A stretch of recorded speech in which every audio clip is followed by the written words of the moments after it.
BTR गभर्नमेन्टनि बोसोरसे complete जानायनि उनाव थांनाय 15 डिसेम्बराव जोङो माखासे हाबाफारि आखायाव लादोंमोन।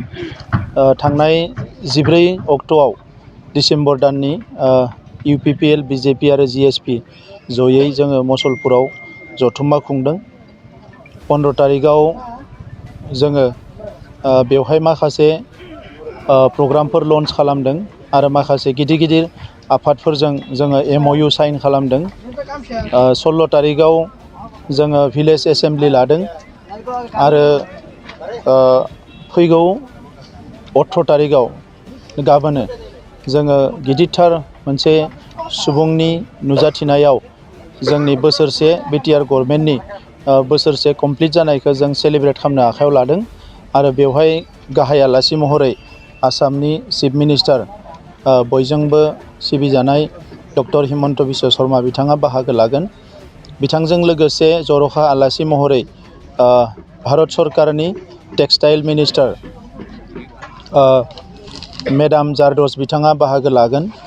बेजों लोगोसे आसामनि एग्रिकालचार मिनिस्टार अतुल बरा आरो डिमा हासाव आरो कार्बि आंलंनि CM बिथांमोनाबो बाहागो लागोन आरो गोबांफोर माखासे आफादफोरनि नुजाथिनायाव आरो 70,000निख्रुइ बांसिन सुबुंनि बाहागो लानायाव गाबोनो बियो गाजा गोमजायै खुंजागोन आरो गाबोननि सानाव जोङो क'क्राझारनि IT पार्कखौ बेखेवगोन।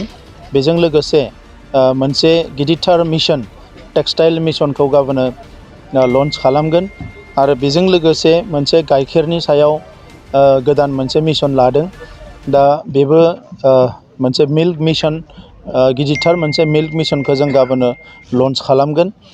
दा गुबैयै थांनाय बोसोरसेयाव बिटिआर गभर्नमेन्टआव फैनायनि उनाव माखासे मानि हाबाफारिखौ जोङो मावफुंनो हादों। NDFBनि रिहेबिलिटेसना अलमस्ट जोबनाय फारसे फैबाय, नाथाय माखासे बिथांमोननि सोद्रोमाफ्रा रिहेबिलिटेसन मोननो दङ, बेखौ थाबैनो होनाय जागोन। केस माखासे उइथड्र खालामनाय जाबाय आरो बेजों लोगोसे जोंनि सरकारनि समाव रायमानाया नेशनेल पार्क जाबाय। 2,000निख्रुइ बांसिन फोरोंगिरिफोरनो साख्रि होनाय जादों आरो 4,000 प्राय 5,000 सुबुंनो हानि पाट्टा होनाय जादों, जायफोर हानि पाट्टा मोनाखैमोन। दा बेबायदिनो गोबां माखासे खामानिखौ जों मावदों। 18टा ब्लकआव फार्म मेसिनारि बैंक जोङो खालामनाय जादों। दा बेबायदि गोबां खामानि जोङो बेवहाय बुंनानै फोजोबनो हायि बायदि माखासे खामानिफोर मावनाय जादों। 700 किल'मिटारनि बांसिन लामा गोदानै बानायनाय जादों। दा बेफोर गासैखौबो लानानै जोङो दिनै बिजिरनानै नायोब्ला बे बोसोरसेयाव जोङो गोबां खामानि आखायाव लादों। जोङो रागाम मोनसे प्रग्राम खुंदोंमोन, जेराव बिटिआर ओनसोलनि गासिबो हारिनि हारिमुखौ दिन्थिफुंनो हादों। जोङो 100 रावनि खन्थाइगिरि जथुम जोङो खुंनो हादों सारा भारतनि। दा बेबायदि गोबां नांगौ हाबाफारिफोरखौ जोङो आखायाव लानो हादों। दा बेनिखायनो जे नैबे बोसोराव जोंखौ रायजो राजाफ्रा गोबां मदद होबाय, आं बिथांमोनखौ साबायखर बावदों। बोसोरसे कमप्लिट जानायाव जोंनि बिटिआर सरकारनि गासैबो डिपुटि चिफ स्पिकार EM बिथांमोननो, MCLA बिथांमोननो आङो कंग्रेचुलेसन जासियो। जोंनि हारिनि माखासे सुबुंफोरनो आङो साबायखर बावो। दा लोगोसे भारत सरकार आरो आसाम सरकार, जाय बिथांमोना जोंखौ अरायसम खामानि मावनायाव मदद होदों, बड'लेण्डखौ गोजोननि मोनसे ओनसोल हिसाबै गायसननायाव मदद होदों, आं बिथांमोननो गोसो गोरबोनिफ्राय साबायखर बावो आरो गाबोननि हाबाफारियाव बयखौबो फैनानै बाहागो लाफैनो थाखाय आङो गुरैयै खावलायहरो। मोनसे गोजोनथाव खौरां।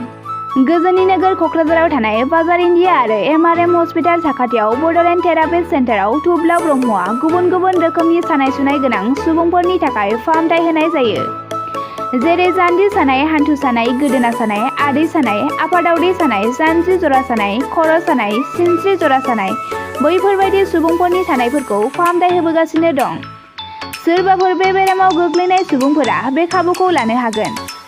गोबां मिन्थिनो थाखाय नैबे जानबुं नङाव फन खालाम 9974030738।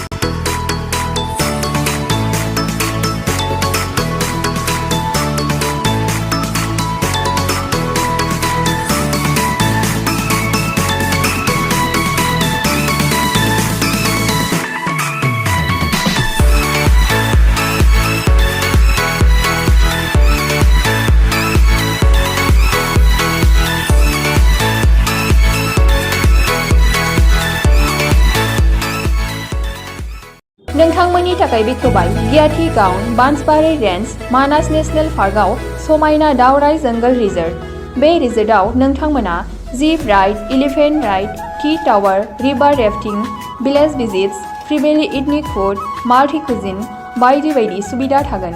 बुकिं खालामनो आरो गोबां मिथिनो थाखाय फन खालामनो हागोन 6900226214 9954961665 8638 360 282 9859 161 912 दावराइ जंगल रिजर्ट मानास नेशनेल पार्क गियाथि गाउन।